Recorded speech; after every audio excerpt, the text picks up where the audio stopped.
Warning, censorship. Warning, censorship. The officer, he asked us, because he didn't pay any attention to which line we came from. So he said, "Are you vaccinated?" We said, "No." And he said, "Oh dear, well, I'm very sorry to have to do this, but I have to." So he took a little blue sticker and he put that lovely blue sticker on our passport to make it everyone know that these two are not vaccinated. And then he said, "You have to follow me." And then they came back with 4 tickets for $6,255 each. It's insane that these types of penalties are being given to Canadian citizens who are simply just returning home for whatever reason. And the sticker issue is, in my opinion, borderline a privacy invasion. I mean, you're letting everybody know now who's vaccinated and who's not, and that's your personal medical information. That's not something that should be displayed. I think it's deeply problematic, and again, in the name of efficiency. For Rebel News, I'm Tamara Ugolini, bringing you another one of our Fight the Fines cases, William O'Kane and Kim Green. Their story is nothing outlandish or criminal. They simply wished to travel out of Canada with a job prospect in Florida that Kim was pursuing as a working interview. And when they flew back into Canada, they never thought that the process would be so cumbersome and stressful. They're simply looking for a better life for their 5 children than what Ontario and Canada can currently offer their family. Here's their story. So I'm here with William and Kim, who are our latest Fight the Fines cases, and you have received an outrageous amount of tickets after traveling to Florida, where the people are free. So your flight home was pretty seamless, and then tell us what your experience was getting into Pearson. Well, you're segregated, firstly. Well, we were at least. So those who are vaccinated get preferential treatment, so they go off to the right, and those of us who are unvaccinated, we don't get preferential treatment. So they send us off to the left. There actually were signs. There were two two different entrances to 2 different lines, and there was a vaccinated sign and an unvaccinated sign. So everyone knows your vaccine status, whether they're someone traveling or someone working in the airport. Yeah. And the Pearson and Vancouver airports have both since scrapped this segregation based on vaccination status. But when you, at the time of your travel, it was still in full effect. Mm-hmm.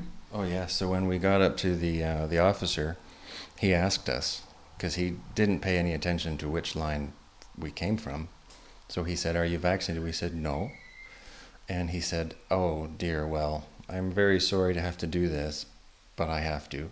So he took a little blue sticker and he put that lovely blue sticker on our passport to make it everyone know that these two are not vaccinated. And then he said, "You have to follow me." So he took escorted. Yeah, he escorted us maybe, I'm going to say 30, 40 feet, just around the corner to a row of 6 or 7 desks behind which sits public health officials. And then begins even more questioning. So then they say, "Do you have a quarantine hotel?" And we said, "No, we're going home. We're going to quarantine at home." And they said, "Oh, no, you can't do that." And I said, "Oh, yes, we can." I said, "It's our right to do that, and that's what we're going to do. We're going home." Mm-hmm. So she huffed and carried on a little bit, but eventually she did give in and she said, you're going to get a fine. I said, "Give us your fine, because it's late." By that time it was almost 11:30, I think. Yes. So I said, "Give us your fine, because it's late and we're tired, we're going home." So she did wander off, and she came back with another lady, both of them wearing face shields and face masks and the whole 9 yards. And this other lady then proceeded to tell us that we had to have another test, another PCR test. And I said, "No, we don't. We just had one because we couldn't get on the plane without it." Mm-hmm. So he said, "Why would we take another one?" "Oh, you have to." And I said, "No, we don't. We don't have to take it because we already took it, not only once but twice, going and then coming back." I said, "So you give us your fine because it's late and we're tired and we're going home. So she huffed and carried on a bit, but they did go go after a minute.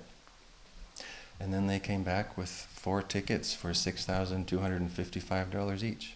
And this is after the surcharge tax. Yes. So combined total of almost $25,000 worth of fines for you just to travel for a job prospect. Yes, like not even pleasurable traveling. I mean, it did wind up being pleasurable, but that wasn't our reason for going. It was a legitimate job prospect. Mm-hmm. So then once you finish with the health officials, then they change your sticker to an orange sticker, which means apparently then that you have permission to leave and go home, which the whole thing was very bizarre. And Do you have a message for Canadians who may want to want to travel or leave this restrictive country or the province? A message for anyone based on your experience with this ordeal? travel. It's your right to do so, and make sure you do it. No wonder people are strategizing and looking for places to flee where life is actual normal. As part of our Fight the Fines initiative, which is the largest civil liberties undertaking in Canada to date, only made possible by your generous donations at fightthefines.com, we have put William and Kim in touch with our bulldog paralegal, Jenna Little. In this segment, I caught up with her to hear her thoughts on their case. Have a listen. Can you make sense of what is happening to our own citizens trying to just get back home? I really can't, Tamara, because it's such a convoluted process at this point. I mean, you're forced to download an app to let people know answers that you'd be answering in person anyway once you go through the line.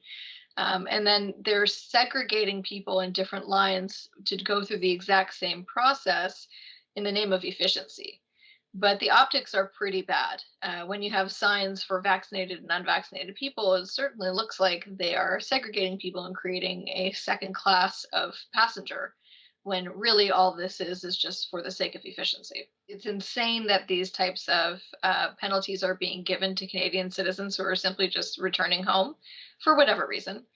And the sticker issue is, in my opinion, borderline a privacy invasion.